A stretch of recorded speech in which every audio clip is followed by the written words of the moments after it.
Hello guys, जैसे कि पिछली क्लास में हम लोगों ने मैटर की क्लासिफिकेशन की बात की थी और हम लोगों ने दो तरीके से मैटर को क्लासिफाई किया था, जिसमें से आपने एक तो फिजिकली क्लासिफिकेशन देखा था और इसके अलावा जो आपने देखा था chemically classification.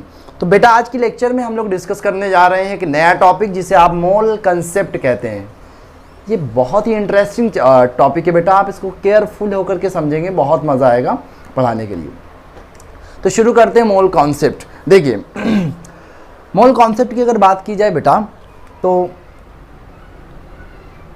Mole concept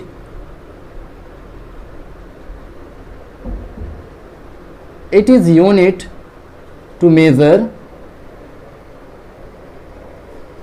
the quantity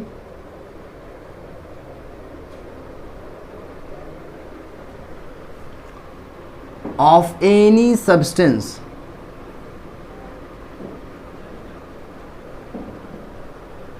in chemistry।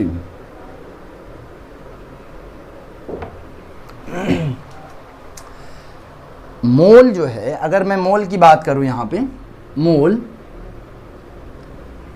मोल एक यूनिट है जिस यूनिट के ज़रिए से हम लोग केमिस्ट्री में किसी भी सब्सटेंस की क्वांटिटी को मेज़र करेंगे। अब सब्सटेंस आपके एटम्स हो सकता है, मॉलिक्यूल्स हो सकते हैं, कंपाउंड्स हो सकते हैं, आयंस हो सकते हैं। कहने का मतलब किसी भी क्वांटिटी को, किसी भी सब्सटेंस को की क्वांटिटी को हम लोग जिस यूनिट के ज़रिए से मेज़र करेंगे उसको हम लोग नाम देते हैं मोल। ओके, जैसे कि आपने बहुत सारी फिज़िकल क्वांटिटीज़ को मेज़र करने के लिए तरह तरह के यूनिट्स देखे होंगे। जैसे कि आपके पास मास हो गया, मास को मेज़र करने के लिए हम लोग ग्राम, किलोग्राम, मिलीग्राम वगैरह यूज़ करते हैं। हाँ, और इसके अलावा जो हमारे पास लेंथ है, लेंथ को मेज़र करने के लिए हम लोग सेंटीमीटर, मीटर वगैरह का यूज़ करते हैं। इसी तरह से जैसे कि एरिया को मेज़र करना है तो हम लोग मीटर स्क्वायर यूनिट। तो कहने का मतलब ये हुआ कि आप किसी भी फिज़िकल क्वांटिटीज़ को मेज़र करने के लिए आप किसी ना किसी यूनिट का यूज़ करते हैं। ठीक इसी तरीके से हम जब किसी सब्सटेंस की क्वांटिटी को, अमाउंट को, वॉल्यूम को मेज़र करते हैं तो with the help of mole करते हैं, मोल के ज़रिए से करते हैं। ठीक है। तो आई होप आपको बेटा ये बात समझ में आई होगी कि क्या करना है हमको। मोल कॉन्सेप्ट बहुत ही इंटरेस्टिंग टॉपिक है बेटा। मोल कॉन्सेप्ट में अगर बात करें हम मोल की, तो मोल एक्चुअल में एक यूनिट है जिस यूनिट की मदद से बेटा हम लोग क्या करेंगे, केमिस्ट्री में मैटर की, दैट मीन्स सब्सटेंस की क्या करेंगे बेटा, क्वांटिटी को मेज़र करेंगे। ओके, अच्छा, कुछ बातें इसे शुरू करने से पहले मैं कुछ आपको नोट करवा दूं। क्यों? क्योंकि इसका यूज़ जो है आपके न्यूमेरिकल प्रॉब्लम के सॉल्व करते वक्त बहुत होगा, इसलिए आप थोड़ा सा नोट करके कुछ बातों को नोट कर लें। जैसे कि बात अगर हम कर रहे हैं यहाँ पे, नोट फर्स्ट। देखिए अगर हम वॉल्यूम की बात करें अगर, तो वॉल्यूम में 1 लीटर इक्वल टू में होता है 1 डेसीमीटर क्यूब, और ये 1 डेसीमीटर क्यूब बेटा होता है इक्वल में 1000 मिलीलीटर, और ये जो इक्वल होता है बेटा 1000 सेंटीमीटर क्यूब सीसी, और ये इक्वल होता है बेटा 1 अपॉन में 1000 मीटर क्यूब। ओके, तो बहुत सिंपल सी बात है। हमारे पास अगर रिलेशन की बात की जाए, मान लीजिए हमारे पास कोई वैल्यू लीटर में गिवन हो और हमें मिलीलीटर में निकालना हो, तो इसके बीच में ये रिलेशन है। मान लीजिए हमारे पास डेसीमीटर क्यूब में गिवन हो, हमें मीटर क्यूब में फाइंड आउट करना हो, तो ये हमारे पास रिलेशन है। तो कहने का मतलब ये हुआ कि अगर हम वॉल्यूम की बात कर रहे हैं, यहाँ पे कोई यूनिट किसी फॉर्म में गिवन हो और आपको उसको दूसरे फॉर्म में कन्वर्ट करना हो, तो उसके लिए आपके पास एक रिलेशन है। ठीक है, तो इसको बेटा नोट कर लें। सेकेंड, प्रेशर के लिए अगर बात की जाए, प्रेशर। अब देखिए प्रेशर को मेज़र करने के लिए बहुत सारी यूनिट्स हैं, जिसमें से आपके पास एक आता है एटीएम। एटीएम के बाद आपके पास आता है बार, टूर, एमएमएचजी, सीएमएचजी, पास्कल। तो कहने का मतलब ये सारे के सारे क्या है, प्रेशर को मेज़र करने के लिए यूनिट्स होते हैं। ठीक है, अब इसमें कुछ रिलेशन है। अब बेटा क्या है इसमें कुछ रिलेशंस हैं, उन रिलेशन को भी आप नोट कर लें। जैसे अगर मैं रिलेशन की बात करूं यहाँ पे 1 एटीएम, 1 ATM इक्वल टू में 1.013 into 10 to the power 5 pascal. इसी तरीके से मैं अगर बात करूं 1 बार इक्वल टू में 10 to the power 5 pascal. Similarly अगर मैं बात करूं एटीएम और बार में रिलेशन, तो 1 ATM इक्वल टू में होता है बेटा 1.013 बार। ये सारे रिलेशन है। अगर मैं बात करूं यहाँ पे 1 ATM, so 1 ATM equal to में होता है बेटा 760 mmHg। और इसी तरीके से अगर मैं बात करूं 1 ATM इक्वल टू में हाउ मेनी CMHg, तो 76 CMHg। सिमिलरली अगर मैं बात करूं वहाँ पर 1 ATM इक्वल टू में कितने टोर, तो 760 टोर। तो ये सारी की सारी वैल्यूज़ हैं जो एक दूसरे से रिलेटेड हैं, तो आप इसे नोट कर लें। ओके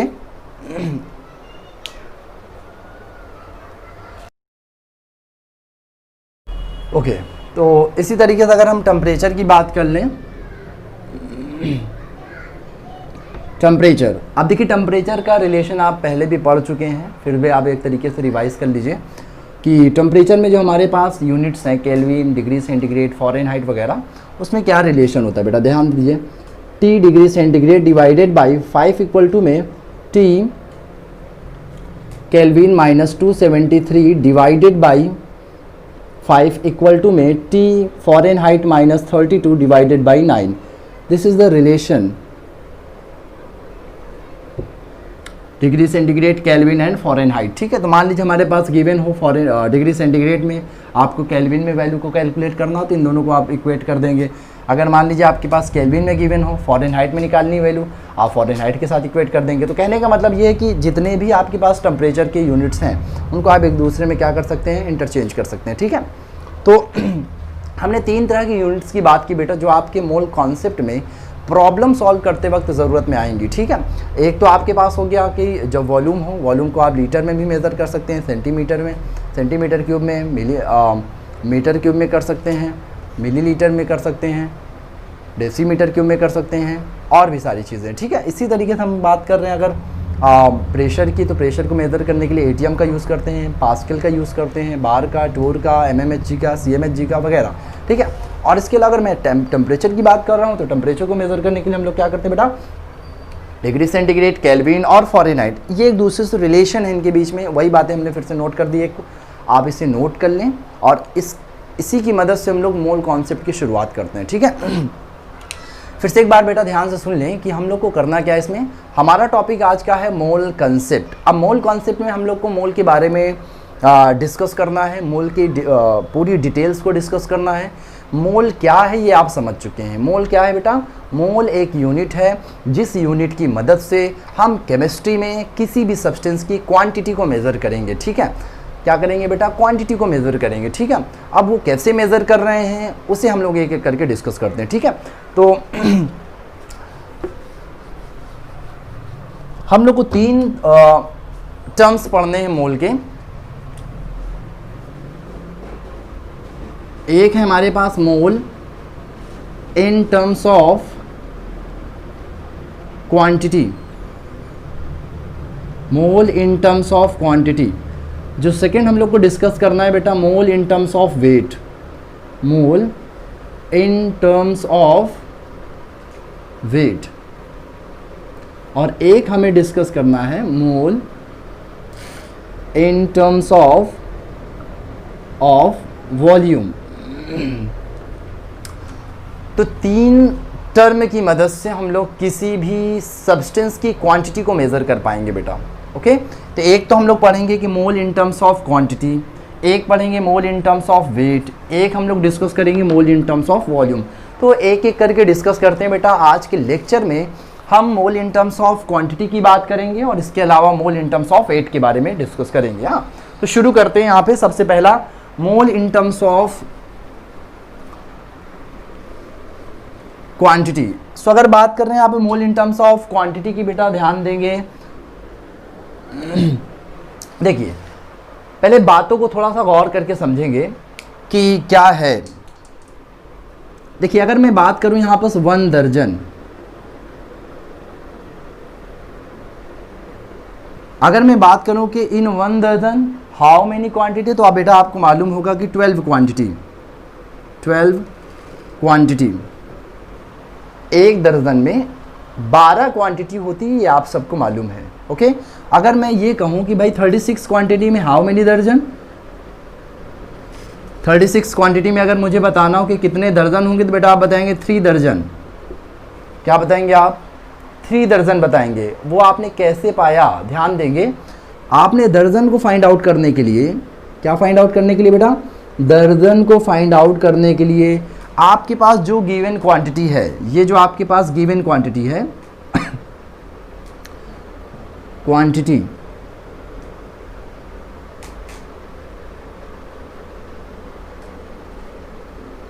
जो आपके पास क्वांटिटी है उसको आपने डिवाइड किया है किससे बेटा? रेफरेंस से। देखिए ध्यान दीजिए, एक दर्जन में 12 क्वांटिटी है, हमने बोला कि 36 क्वांटिटी में कितने दर्जन होंगे, तो आपने बताया 3। क्या किया आपने 36 को रख करके 12 से डिवाइड किया है।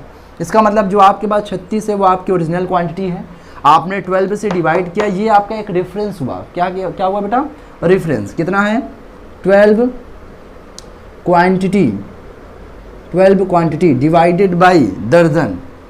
तो क्वांटिटी से क्वांटिटी कट गया, जो भी आपके पास क्वांटिटी में गिवन वैल्यूज़ होंगी उसको आप करेंगे डिवाइड कर। जैसे 36 होता तो 12 बन जाए 12, 12 3 जाए 36, और 3 हो गया, ये डी ऊपर चला जाएगा तो 3 दर्जन आ जाएंगे। तो कहने का मतलब ये हुआ कि आपने जब 1 दर्जन की बात की तो आपने पाया कि 12 क्वांटिटीज़ होती हैं। अगर मैं बोलूँ कि भाई 60 क्वांटिटी में कितने दर्जन होंगे, तो आप बोलेंगे 5। क्या किया आपने? 60 को रखा, 12 से डिवाइड किया, क्या आया बेटा? 5 आया। तो आपने क्या किया है, कुल मिलाकर आपने क्वांटिटी को रख करके अपने मेन रेफरेंस से डिवाइड कर रहे हैं। ठीक इसी तरह से आप मोल में, जब हम मोल की इन टर्म्स ऑफ क्वांटिटी में बात करते हैं तो वही काम करते हैं हम लोग। ध्यान देंगे, देखिए जैसे कि हमने बात किया था कि एक दर्जन में 12 क्वांटिटी होती है, इसी तरीके से जब हम बात करते हैं 1 मोल, तो बेटा 1 मोल इक्वल टू में होता है, ध्यान देंगे, 1 मोल इक्वल टू में होता है 6.022 into 10 to the power 23 quantity.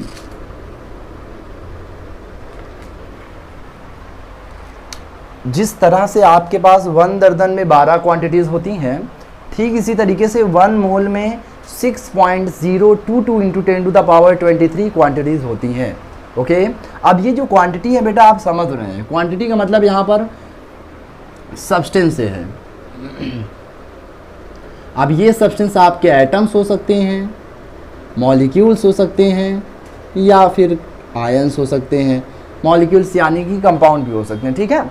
तो 1 मोल इक्वल टू में इतनी क्वांटिटीज़ हैं। अगर मैं बोलूँ कि भाई हमारे पास 12.044 इंटू 10 टू द पावर, इतना कर दें, तो इतनी क्वांटिटी में कितने दर्जन होंगे, तो आप क्या करेंगे? इसको रखेंगे। अगर मुझे बताना हो कितनी क्वांटिटी में कितने मोल होंगे, तो आप क्या करेंगे? इसको रखेंगे और इससे डिवाइड कर देंगे। ओके, तो यहाँ पर जो हमारे पास फॉर्मूला तैयार हुआ, अभी देखिए हमने क्या किया, दर्जन को निकालने के लिए क्वांटिटी अपॉन में रेफरेंस। सिमिलरली अगर मुझे इसको फाइंड आउट करना है तो क्या करेंगे बेटा? हम मोल्स को फाइंड आउट करने के लिए क्या करेंगे? यहाँ पे बेटा क्वांटिटी रखेंगे, क्वांटिटी ऑफ सब्सटेंस रखेंगे, डिवाइडेड बाई क्या करेंगे? Reference. What is reference here? जैसे कि यहाँ पर हमारे पास 12 रेफरेंस था, यहाँ पर क्या होगा बेटा? 6.022 into 10 to the power 23 quantity पर क्या चीज़ बेटा? मोल। जैसे कि यहाँ पर कर रहे थे हम लोग, क्वांटिटी पर दर्जन, इट मीन्स क्वांटिटी पर मोल। अब क्वांटिटी हमारा क्या है? आपका एटम्स हो सकता है, मॉलिक्यूल्स हो सकते हैं, या फिर आयंस। इट मीन्स हमारे पास एक फॉर्मूला तैयार हुआ मोल का इन टर्म्स ऑफ क्वांटिटी। तो अगर मुझे मोल बताना है, क्वांटिटी पता है, तो बस क्वांटिटी को रख करके इससे डिवाइड करेंगे, मोल की वैल्यू आपको तुरंत पता हो जाएगी। एक छोटा सा क्वेश्चन करके बेटा चेक कर लेते हैं।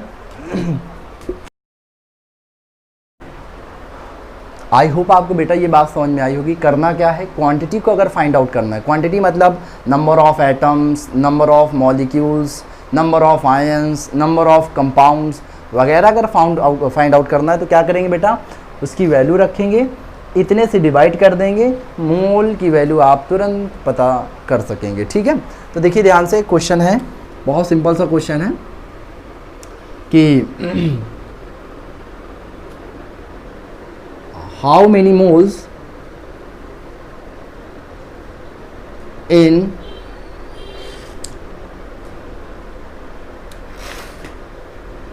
24.044 into 10 to the power 26 calcium atom. अगर मुझे यहाँ पर देखिए, ध्यान से देखेंगे, क्वेश्चन बहुत सिंपल सा है। क्या करना है, हाउ मेनी मोल्स, यानी हमें मोल की वैल्यू को फाइंड आउट करना। अच्छा, एक और बात समझ लें, मोल को हम लोग रिप्रेजेंट करते हैं स्मॉल एन से। Mole is represented by small n. तो हमें क्या करना है, हाउ मेनी मोल्स, कुल मिलाकर मैं अगर सॉल्यूशन की बात करूं तो हमें एन की वैल्यू को बताना है। क्या करना है, इन इतने कैल्शियम एटम्स, यानी इतने कैल्शियम एटम में हमको बताना है नंबर ऑफ मोल्स। तो ये जो हमारे पास इतने कैल्शियम एटम्स हैं, ये क्या है बेटा, क्वांटिटी है। तो यहाँ पर क्या गिवन है, quantity, we have a quantity, quantity given है, क्वांटिटी कैल्शियम एटम्स। क्या है क्वांटिटी हमारे पास बेटा, कैल्शियम एटम्स हैं, कितना है 24.044। ओके, बस निकाल लीजिए, मोल्स निकालना है। क्या करेंगे, मोल्स इक्वल टू में क्वांटिटी ऑफ द सब्सटेंस क्या है यहाँ पे 24.044 इंटू 10 टू द पावर 4 26, और ये क्या है, कैल्शियम एटम्स है। तो यहाँ पास लिख दीजिए क्वांटिटी जो होता है बेटा, क्वांटिटी ऑफ द सब्सटेंस है क्या, कैल्शियम एटम्स हैं, डिवाइडेड बाई क्या करेंगे, रेफरेंस। रेफरेंस बेटा क्या है 6.022 इंटू 10 टू द पावर 23। अब क्वांटिटी पर मोल, क्वांटिटी हमारे पास क्या बेटा, कैल्शियम एटम है, यहाँ पास भी लिखेंगे calcium atoms divided by what, mole. अब देखिए कैल्शियम एटम से कैल्शियम एटम क्या हो जाएगा बेटा, कट जाएगा। यहाँ पर देखिए इसको काटेंगे 6 किससे कट जाएगा, यहाँ पे अगर कैंसिल आउट करेंगे तो 6 1 जा 6, वेरी सॉरी, 2 3 जा 6, 2 1 जा 2, सॉरी 2 3 जा 6, 2 1 जा 2, 2 1 जा 2, ठीक है, 2 1 जा 2, 2 2 जा 4, 2 2 जा 4.022, ठीक है। और सॉल्व करेंगे तो ये 23 से कट जाएगा, तो यहाँ पर बटेगा बता 10 टू द पावर 23। कुल मिलाकर आपके पास ये वैल्यू आएगी, जो n की वैल्यू आएगी वो n इक्वल टू में 12.022 divided by 3.011 into 10 to the power 3, ठीक है। तो ये आप खुद से बेटा सॉल्व कर लेंगे। ये कट गया है, मोल ऊपर चला जाएगा, तो ये आपके पास इतना मोल की वैल्यू आ जाएगी, ठीक है। तो आपने कुछ किया क्या है, बहुत सिंपल सी बात है। आपने क्वांटिटी, आपके पास क्वांटिटी गिवन है, आप मोल निकालना चाह रहे हैं, क्वांटिटी को आपने रखा और जो आपके पास रेफरेंस है आपने उसके ज़रिए से डिवाइड कर दिया, तो आपको तुरंत क्या मिल गया बेटा, मोल की वैल्यू मिल जाएगी, ठीक है। तो कुछ करना नहीं है, बस सिंपल सा कैलकुलेशन है, आप इसको खुद से कर सकते हैं, ठीक है। कैलकुलेशन आप खुद से कर लीजिए, क्योंकि मेरे पास मैं अगर कैलकुलेट करूँगा तो काफ़ी टाइम लगेगा, तो बहुत ज़्यादा लॉस हो जाएगा, ठीक है। So problem number 2,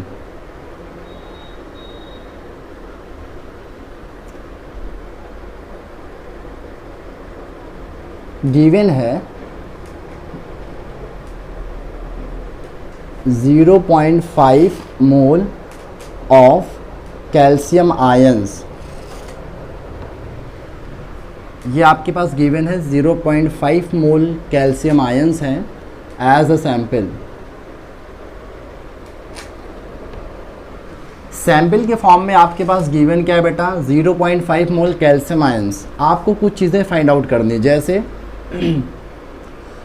number of calcium ions, number of calcium ions. सबसे पहला काम आपको करना है कैल्शियम आयंस के नंबर को फाइंड आउट करना है कि 0.5 मोल में how many calcium ions, okay.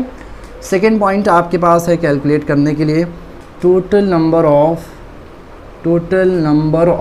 Protons, total number of protons को फाइंड आउट करना है। इसके अलावा थर्ड जो है आपके पास बेटा कैलकुलेट करना है total number of electrons, electrons को भी फाइंड आउट करना है।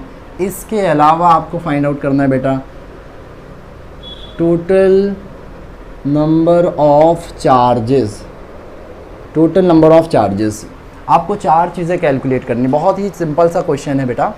हमारे पास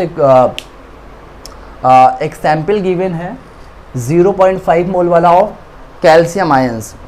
अब क्योंकि हमारे पास कैल्शियम आयंस का सिर्फ मोल पता है, इसके ज़रिए से हमको बताना है कि इतने मोल में कितने कैल्शियम आयंस हैं, कितने प्रोटॉन्स हैं, कितने इलेक्ट्रॉन्स हैं और कितने चार्जेस इसने कैरी किया है। एक एक करके करेंगे बेटा। देखिए सबसे पहला काम तो कर लें क्या कि नंबर ऑफ कैल्शियम आयंस। अब देखिए ध्यान दीजिए, नंबर ऑफ कैल्शियम आयन पता करना है। क्या करना है बेटा हम लोग को? Number of calcium ions. Number of calcium ions का मतलब यहाँ पर हमको क्वांटिटी को कैलकुलेट करना है। क्या करना है बेटा?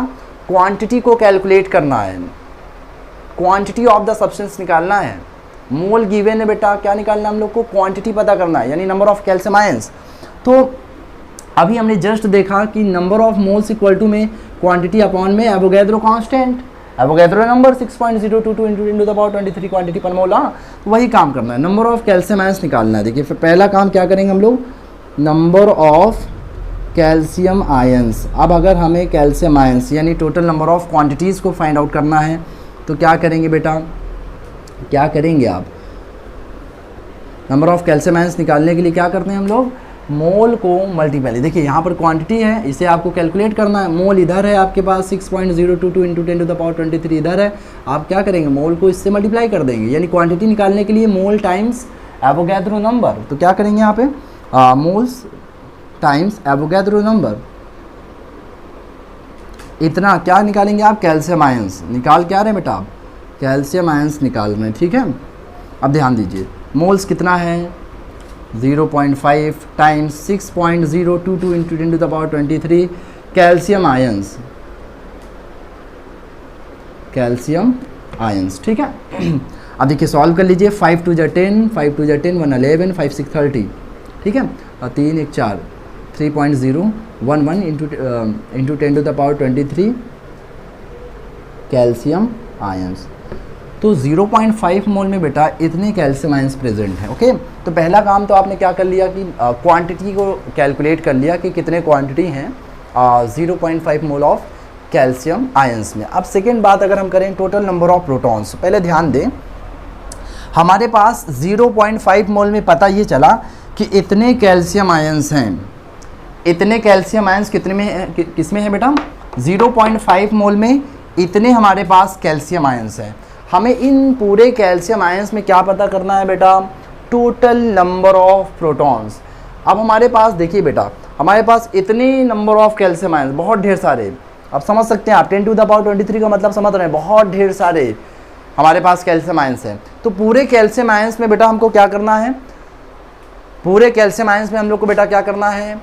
प्रोटॉन्स का नंबर कैलकुलेट करना है। तो बहुत सिंपल है, क्या करेंगे आप एक कैल्शियम आयंस में पहले पता कर लें कितने प्रोटॉन्स हैं, फिर इतने कैल्शियम आयंस में आप क्या कर देंगे बेटा? मल्टीप्लाई कर देंगे। ध्यान दें, अगर मेरे पास कोई 100 पैकेट है, अब मुझे पता करना है कि 100 पैकेट में कुल टॉफ़ियाँ कितनी हैं, तो पहले क्या करेंगे बेटा? एक पैकेट में टॉफ़ी को कैलकुलेट करेंगे और फिर 100 से मल्टीप्लाई कर देंगे, पूरी वैल्यू आ जाएगी, ठीक है। वही काम करेंगे। इतने कैल्शियम आयंस हैं बेटा, एक कैल्शियम आयंस में चेक कर लें कि कितने प्रोटॉन्स हैं, तो टोटल से मल्टीप्लाई कर देंगे। तो पहले चेक करेंगे कि इन 1 calcium ions how many protons.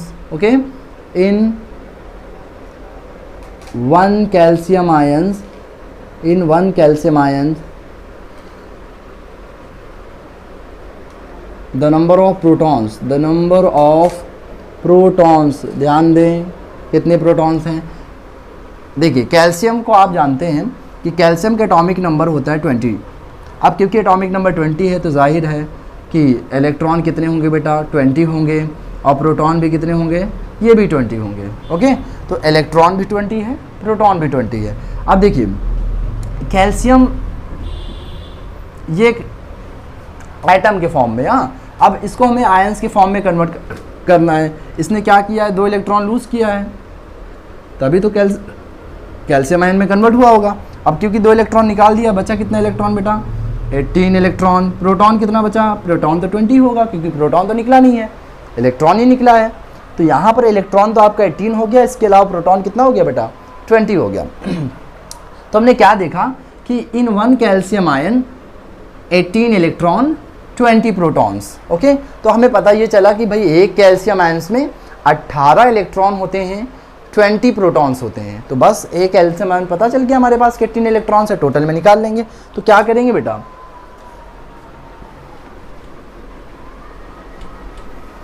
क्या करेंगे आप सेकेंड क्या करने जा रहे हैं आप, total number of protons, total number of protons, total number of protons. अब देखिए टोटल नंबर ऑफ प्रोटॉन्स पता करना है, क्योंकि हमें मालूम है कि एक कैल्शियम आयन में कितने number of protons, very sorry, हाँ टोटल नंबर ऑफ प्रोटॉन्स, कितने प्रोटॉन्स हमारे पास, 20 प्रोटॉन्स हैं। एक कैल्शियम आयन में 20 प्रोटॉन है, तो इतने में कितने होंगे टोटल नंबर ऑफ प्रोटॉन्स। ध्यान दें, since in one calcium ion having 20 protons, so इन कितने में बेटा, कितने कैल्शियम, अभी वेरी सॉरी, इसके बाद पहले हम लोगों ने कुछ कैलकुलेट किया था, इसके पहले जो भी हम लोगों ने कैलकुलेट किया था वो वैल्यू आप रखेंगे। तो इतने में कितने प्रोटॉन्स हो जाएंगे, क्या करेंगे, जो वैल्यू आपके पास गिवन है उसको रखेंगे और टाइम्स क्या कर देंगे बेटा 20, तो जो वैल्यू आएगी वो आपके टोटल प्रोटॉन्स की आ जाएगी। ठीक है, इसी तरीके से टोटल नंबर ऑफ इलेक्ट्रॉन्स पता करना है, तो आपके पास total number of calcium ions पता है, आप क्या करेंगे, इलेक्ट्रॉन्स 18, क्योंकि एक कैल्शियम आयंस में 18 इलेक्ट्रॉन्स हैं, तो आप क्या करेंगे 18 से मल्टीप्लाई कर देंगे, किससे, total number of calcium ions से, तो आपके पास टोटल नंबर ऑफ इलेक्ट्रॉन्स आ जाएगा। अब देखिए चार्जेस की बात की जाए, देखिए एक कैल्शियम आयंस में कितने चार्जेस हैं, 2 + चार्ज यानी 2 चार्जेस हैं। एक कैल्शियम आयन में 2 चार्जेस हैं, तो जितने आपके कैल्शियम से उसमें कितने हो जाएंगे, 2 टाइम्स दिस हो जाएगा, तो total number of charges in all calcium ions पता चल जाएगा। ओके, तो बहुत सिंपल सी बात है। मैं एक्चुअल में थोड़ा सा वैल्यू को क्लीन करने के बाद थोड़ा सा दिक्कत ये हो रही कि बेटा मैं वो वैल्यू फिर से आपको बता नहीं सकता, ठीक है, या तो फिर से मैं उसको कैलकुलेट करके दिखाऊँ। ठीक है, तो कहने का मतलब क्या है कि total number of calcium ions पता करना था, आपके पास मोल था, क्वांटिटी निकालना था, आपने क्या किया, मोल को एवोगैड्रो नंबर से मल्टीप्लाई कर दिया 6.022 × 10⁻23 से, तो आपने total number of calcium ions पा लिया। इसके बाद आपको टोटल नंबर ऑफ प्रोटॉन्स बताना है, तो बहुत सिंपल सा है कि एक कैल्शियम आयंस में पहले पता कर लें कितने प्रोटॉन्स हैं, तो आपने पता क्या किया कि 20 प्रोटॉन्स होते हैं, तो total number of calcium ions में कितने प्रोटॉन्स होंगे, तो आपने टोटल से मल्टीप्लाई कर दिया, जो वैल्यू आई होगी आप उसको सॉल्व कर लेंगे। ठीक है, इसी तरीके से टोटल नंबर ऑफ इलेक्ट्रॉन्स निकालना है, तो क्योंकि हमें मालूम है कि एक कैल्शियम आयंस में 18 इलेक्ट्रॉन्स होते हैं, तो टोटल में कितने होंगे, 18 से टाइम्स कर देंगे, पूरी वैल्यू आ जाएगी। इसी तरीके से टोटल नंबर ऑफ चार्जेस पता करना है, क्या करेंगे बेटा, क्योंकि एक कैल्शियम आयंस में 2 + चार्जेस हैं, मतलब 2 चार्जेस हैं, तो टोटल में कितने होंगे, 2 टाइम्स दिस हो जाएगा, तो टोटल नंबर ऑफ चार्जेस आ जाएगा। ओके, आई होप आपको बेटा ये बात समझ में आई होगी। तो बेटा नेक्स्ट क्लास में हम लोग डिस्कस करेंगे mole in terms of weight. Okay, thank you.